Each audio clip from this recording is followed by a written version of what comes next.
Hi there, welcome back to my channel. This is Chris. I hope you're doing great. Today I am doing great and I'm very excited because I can talk to you finally about the Fuji X-T5. This little camera is, I think, the rightful heir to the X-T series. And I'm going to tell you why in just a moment.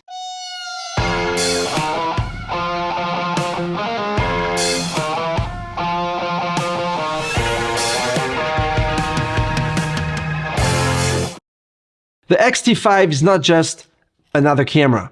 It is the next generation after the X-T3 in terms of ergonomics, in terms of looks, in terms of feel, in terms of options, in terms of a lot of things actually. It looks more like an X-T3 than an X-T4. In fact, it is a little smaller than an X-T4, and they came back to the true spirit of the X-T series. And if I would advise you to buy a camera, it would be either the X-T3 or the X-T5. Sorry, X-T4. Let's now discuss the things that I liked about the X-T5. First off, it has a normal screen that looks like an X-T series camera, i.e. a screen that you can do this and this, okay? Pull it out, press, and it comes out like this.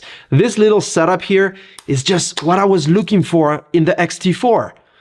I didn't need that thing that you pull out and you turn and you can see yourself as you're vlogging or as you're shooting a video. I mean, I have that on my Sony cameras. I have that on other cameras like the GH5 that I used to have, but not on an X-T camera.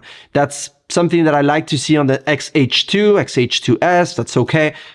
But again, this, in my opinion, is a photo camera, not a video camera, even though there are some video features that I'll tell you about later in this video, but that is something that I really liked. They went back to the original design. The grip, and since we're comparing this camera to the X-T3, at least for me, I'm going to be comparing it to the X-T3, okay? I really like the grip of the X-T5. It's a little deeper here. It holds very well in the hand. It's not going to go anywhere. In fact, I noticed also that the on-off button here is a little bit more on the inside, so you're not going to turn it on and off accidentally. You kind of have to get used to it because on the X-T3 and the previous generations, I could just turn it on easily like this. Wherein with this new one, it is a little bit harder to reach. Anyway, it's just a detail, but that grip is great. The base ISO is now 125 compared to 160 on the X-T3 and X-T4, so that is a good improvement as well. Let's now talk about the big debate. The 40 megapixels X-Trans CMOS 5 HRBSI sensor. Jesus, that's a mouthful. That new sensor now gives you 40 megapixels, okay? I first thought that that was useless, annoying. The files are gonna be too heavy. You don't need that. I don't crop that much. I don't make that many posters. My 26 megapixels of the X-T3 were enough, etc., etc. But now that I've been using it a little bit, it is not that bad, okay? It's actually pretty cool because it gives you very nice files. If you use the lossless compressed raw files, which basically means that your raw files are going to be compressed, but they're not going to lose quality. It's a bit like if you're zipping your files and when you open them in Lightroom or some other program, it's just going to unzip them so you can see what's inside. So it keeps the file size a little bit smaller. That in fact is pretty cool, I have to say. And the average that I noticed is between 32, 33 megs all the way to around 48 megabytes per raw file. I only had this camera for a few days, unfortunately, but I did manage to squeeze in a legal wedding. So it is a very, very small wedding with like 15 people, but I could test a little bit how it works, how it goes, how do the photos come out, and here are a few samples of shots that I took with this camera using the 18mm f1.4.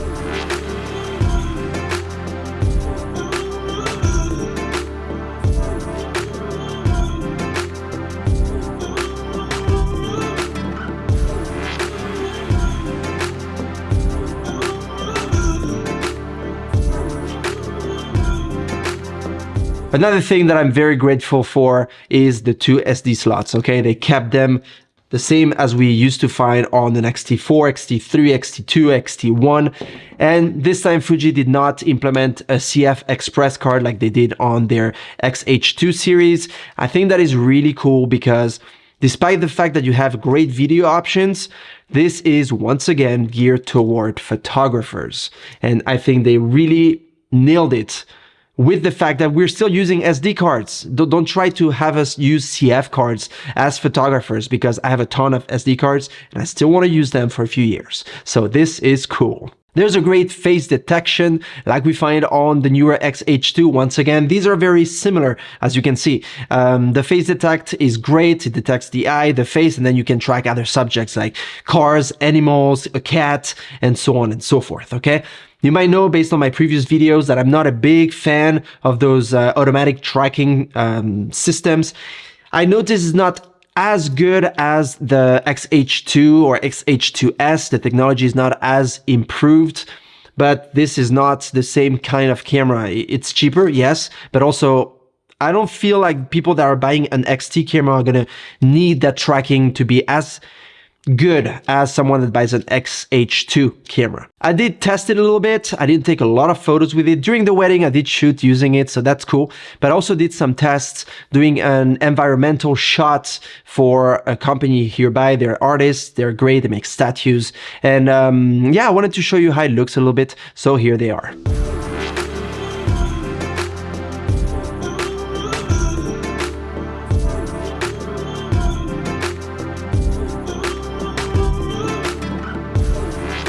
In terms of video features, you can go all the way to 6.2K at 30 frames per second or 4K 60p. And that is great. It shoots in 10 bits 422. That is very good. That is actually very good quality. I didn't test the video quality because I don't shoot Fuji for video. But that is very exciting because if you need to shoot with it, you can use it on a gimbal, you can use it in a normal, regular way. Now, the screen that comes out, that swivels, you know, is not there anymore. So for those that want to use this specifically for video, for vlogging, with that monitor that comes out and so forth, that's going to be a little bit of a drawback and a con, but I again think it is good that they came back to the original design. It now boasts 7 stops of IBIS. That is just a tiny little improvement compared to the X-T4. You're probably not even going to notice it. So IBIS has been a little bit of a love and hate relationship, at least for me, because yes, it is cool to have an in-body image stabilization for some people. It's good because you can go lower in terms of shutter speed, but if your subject is going to be moving, you're going to notice. Now, if you're going to shoot video, having IBIS 7 stops is really good because it's going to stabilize your shots and have them a little bit more smooth. It has a 3.69 million OLED EVF. And let me tell you, you can definitely see that. The quality inside is just another world. The magnifications is 0.8 times now, so it's nice and wide and big. And you look inside and you see the whole world.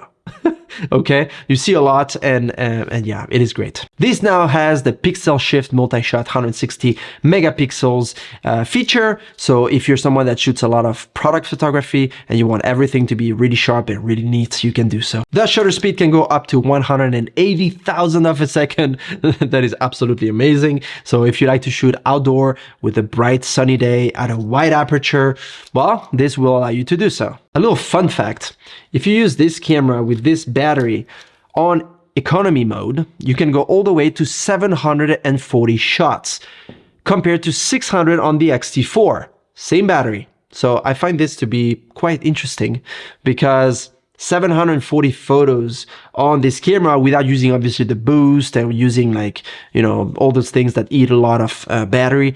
You can go all the way to 740 photos. That is great for us photographers that shoot weddings because you can go around with a couple of batteries, and while worst case you charge one, you can use the other one, and you will last for a long time. I mean, 700 photos, think about it. So what's my verdict about the X-T5?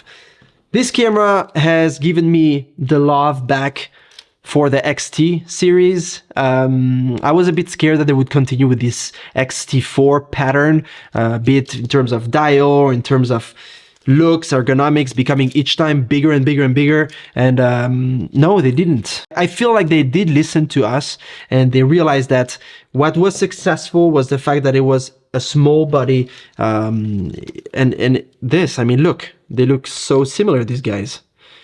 And that is exactly what I was looking for.